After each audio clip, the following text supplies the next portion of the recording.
This is an awesome space, so congratulations to Gray Area for it. And also cool that you're on mission rather than Valencia. Good call.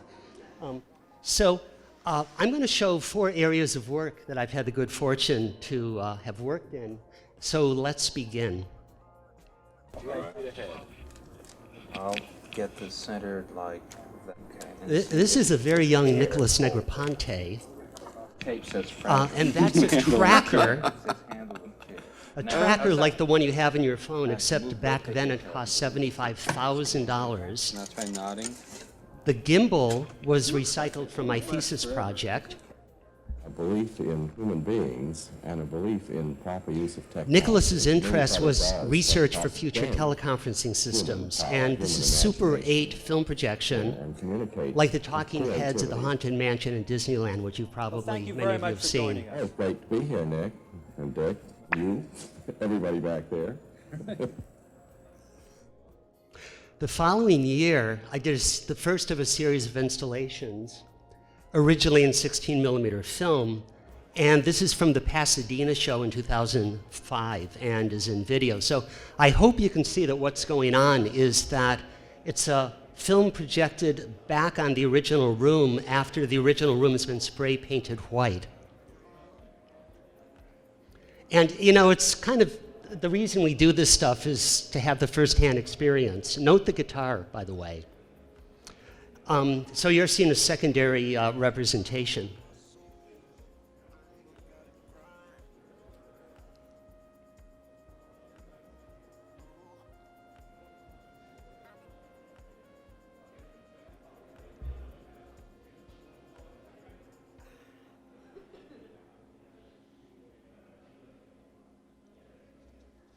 So we all know projection mapping today. And here's the Wikipedia entry, which lists the Disney Haunted Mansion heads first, then displacements, and then the work in the late 1990s at University of North Carolina. And there is a backstory here. Nicholas and I first visited Disneyland to see the talking heads, and in the late 1990s, I visited UNC to give a presentation. So the dots actually connect. And here's something a little bit more recent. Now, I don't know them.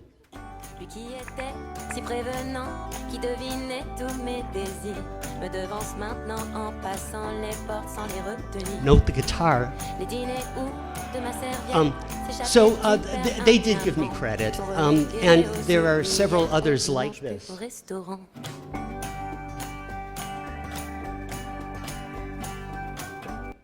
You gotta love it. I do.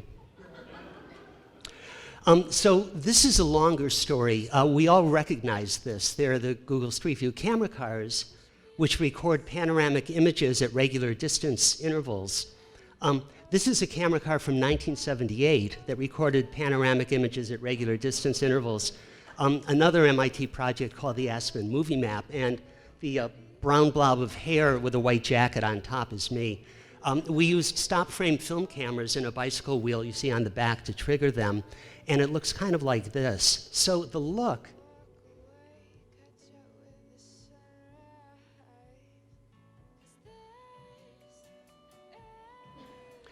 it's not video, streaming video, and it's not still photos, and it's not computer graphics. It's this distance triggering that's kind of its own animal.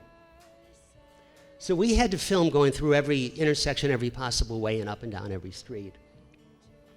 And perhaps more than anyone, I kept at it for a bunch of years.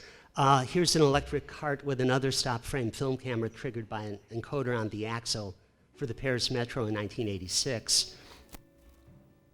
Yes, that is a mime. We hired her to add visual continuity, and this was for a kiosk to help people find their way around.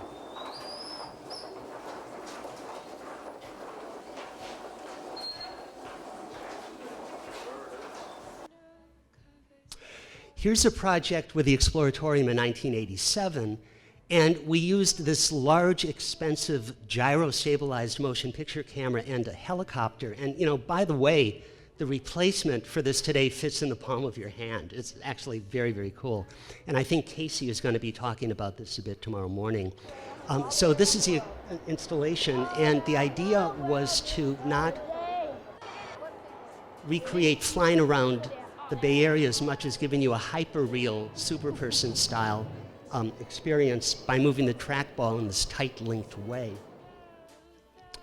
Here's a project for the ZKM Center for Arts and Media in Karlsruhe in 1991. This time, the stop frame camera is connected to the trams odometer, and we had a chance to install it with large-scale projection that was properly scaled, that was orthoscopically correct, so it actually felt like a giant window. And because of the rail, the imagery has this unrivaled stability that's almost CG-like. In 2009, the ZKM reshot everything for the then and now installation, and they're giving me too much credit. I really had nothing to do with it. But it's noteworthy that Germany has been the most defiant country regarding Google Street View. Over 200,000 people have opted out from showing their homes. And the Fat Lab did one of the greatest art pranks ever there, which was mentioned this morning, but ask them about it, get some more details. It's pretty amazing. But there were no problems in Karlsruhe with this as an art project, and I suppose there's a lesson there. This is now 1993, a stereoscopic rig. Everything so far has been 2D for the Banff Center for the Arts. And for a bunch of reasons, we packaged it as a 19th century kinetoscope, and turning the crank gives you that similar tight-linked feeling like the trackball in the Exploratorium project, but with your eyes on the eye hood, it actually looks wide angle and, as they say, ortho stereo. The camera was exhibited at the Computer History Museum as part of the Google Street View show, and the kinetoscope is in the American Museum of the Moving Image now. So it almost felt like there was film inside, turning the crank. So at this point, after 15 years of making these, I stopped. I concluded that it was a dumb idea, and that what really was needed was 3D modeling. And here's some early research that was fueled by our footage at Interval Research, working with computer vision gurus Harlan Baker and John Woodfill, and with interns Paul DeBevec and a budding artist Leo Villarreal.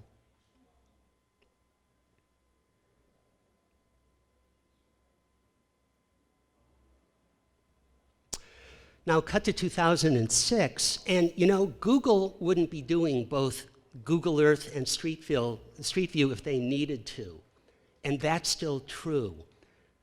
Both 3D models and 2D images each have their own advantages, and around that time, I chair-led a project at USC that was trying to look a bit further ahead. And this was another collaboration between artists and researchers, and Google gave us a research award in 2007 to work on it. So the idea here is to combine the folksonomic free-for-all of Flickr and Instagram and Facebook photos with a visceral feeling of flying around that you get with Google Earth. And the trick, of course, is to pose the image, to situate the images so that they appear as perfectly aligned overlays in a 3D computer model.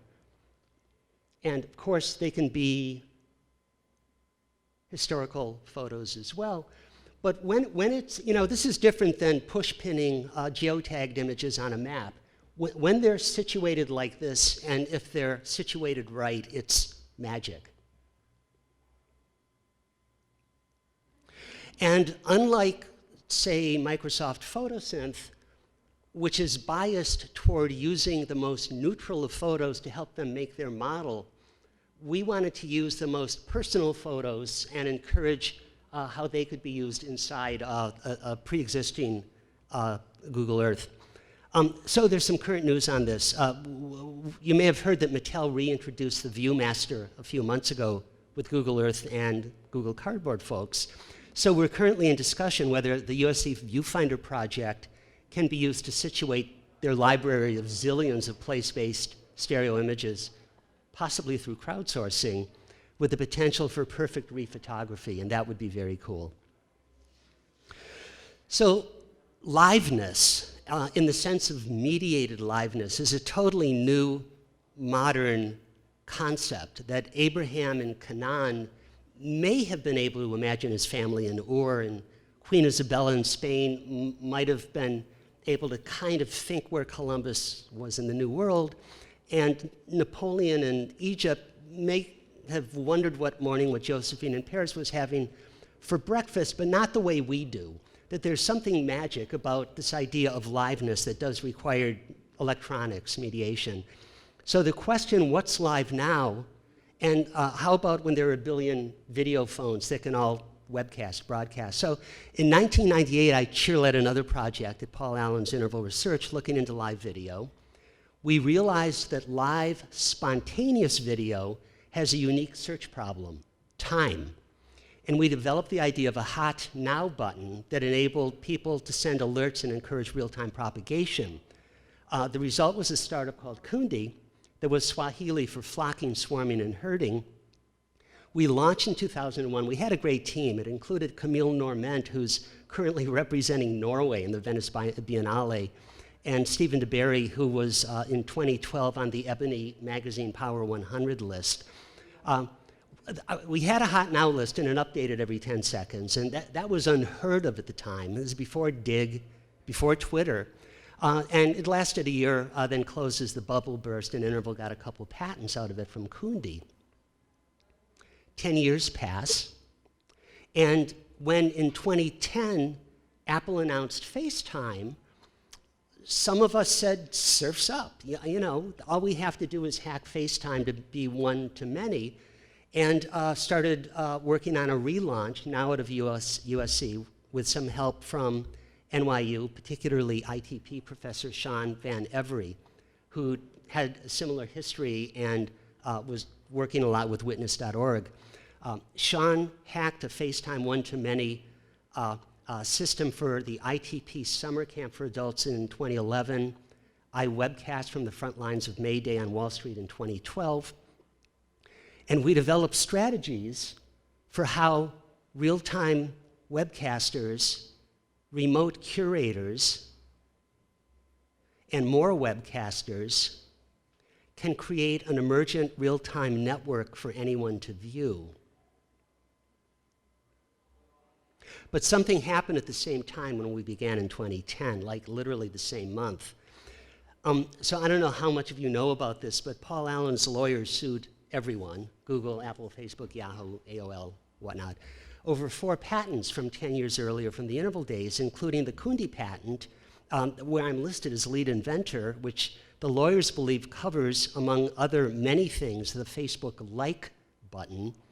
And it's currently looking like a multi-billion-dollar proposition, and inventors have no financial stake in the outcome. And it just turned out that of the 19 inventors, I was the only one at the time actually working in the same space as the invention.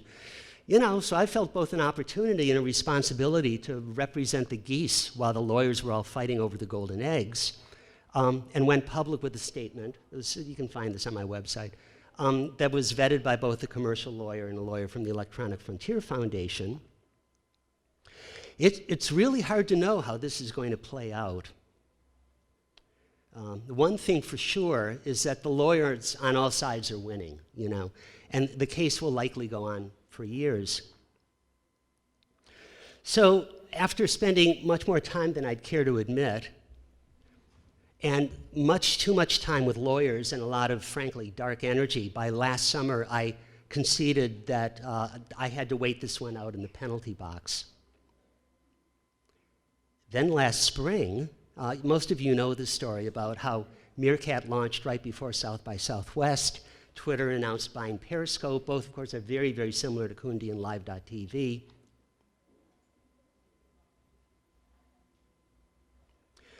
And now it appears that the world is ready, and it turns out that my former partners from both Kundi and Live with me are in discussion about a relaunch. So forgive the melodrama, but there may be a big narrative here, you know. Actually several. Can makers triumph over lawyers?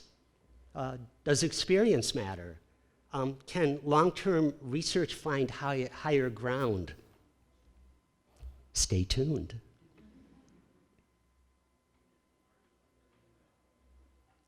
So we all know the birth legend, and I think it's safe to say that this time it really is for real. And the amount of intensity and money flowing and energy, particularly in Silicon Valley and Hollywood right now, is really unrivaled. This is from last Monday with Jaron Lanier. We hadn't seen each other in years, and it turns out he coined the phrase virtual reality, and I asked him if he regretted it. And he explained to me that he wanted a name to reflect the ultimate, something unachievable, not like television or book or even computers. And I said to him that today, people say things like, my VR is better than your VR, or I'm doing VR, you're not doing VR, and Jaron couldn't stop laughing. He seemed genuinely bewildered how misunderstood this is today. And by the way, read his new books. They're provocative in a slightly different but converging space, and probably right. Anyway, here's my VR. Kidding. So this was a project from quite a while ago using a very large camera system that could record stereo panoramic motion pictures. This is in Timbuktu, and that's actually the Sankore Mosque, an ancient university that there was fighting then, there's fighting now, as Barry mentioned in the last session. A lot of these buildings some of them have been destroyed and are in jeopardy. So the idea is to have the image wrap around, rotate around the viewers, but it's a wide stereoscopic image with 4-channel sound, and it turns out it was easier to rotate the audience than rotate the projection. So this is with the screen, the curtain down, but again, you have to be there because within seconds, everybody is convinced that it's rotating around them. And it's the feeling that you all have when you're on a train in the station, the train next to pulls out and you think you're moving, but you're not. So it was a very, very strong visceral illusion, which is what I was shooting for here, to feel the place. In 2008, when 3D televisions finally became available, this is now back at USC, we realized that we could take the footage and stagger it in perfect sync, and it's 60-degree horizontal, and get a nicely contiguous, in this case, 180-degree triptych. Now, if a dog barked on the first screen, 20 seconds later it would bark again on the second screen, but you know, it wasn't so bad, and there are no perfect solutions for cameras, which we'll get to in a moment. So this is an image from the original installation, and the boy in Timbuktu appears almost in front of the rail with the 3D glasses, and that's about the limit of what you can do with screen-based stereo. VR headsets are awesome in the 1 to 10 foot zone, this new kind of intimate media that there's really no other way to feel. And as much as I love public space immersion, I'm convinced that the VR headset experience is unlike anything that can be done. Chris Milk convinced me of this eventually. This is just a Google search for VR cameras, and you see that most of them are badass. You know, they must be 360. I've been there. And you know what? Incredibly, most of them are going to fail in the close-up intimate zone. There will be unresolvable stitching artifacts. It's hard to believe. I have a slideshow online you can find called VR Cinematography if anybody wants to dive deep into it. And here's one solution, something we're working on right now, and this is just a quick teaser. It's one solution. And the idea is a wearable camera, no cameras behind your head. Those are unstitchable. There are people doing it, and they are unstitchable. And when the operator moves their head, because of the inertial measurement unit, we can move the whole image around, so it's not 360 all the time, but it's virtual 360, if you want to call it that. And you know, this needs to be tested. Because of my past experience, I actually think it's going to work very well. And the applications include intimate sort of things like interviews, but also action sequences, integrating the 3D models and, you know, sort of a max headroom thing. And this is a current team. We are seeking collaborators, possibly interns, so anyone interested, come up to me, and support, of course, see me after. And by the way, this is not like Glass, Google Glass. This is not a wearable computer that also takes pictures. This is a camera, period. And the inspiration is more from the long trajectory of real-world cinema. Ricky Leacock was a mentor and friend and cooking buddy and was part of a group that invented tools driven by their passions. And the group included Don Pennybaker, Al and David Maisels, Bob Drew, and Jean Rouch in Paris. Ricky's mentor was Robert Flaherty, who made Nanook of the North in 1922. So we're going back to the very birth of documentary cinema, and here's Ricky with Robert and his wife Frances shooting Louisiana Story in 1948. So it's these very long, very deep trajectories that, for me, helps keep me grounded in the day-by-day dealings with our skybound, but sometimes nearsighted community. Thank you.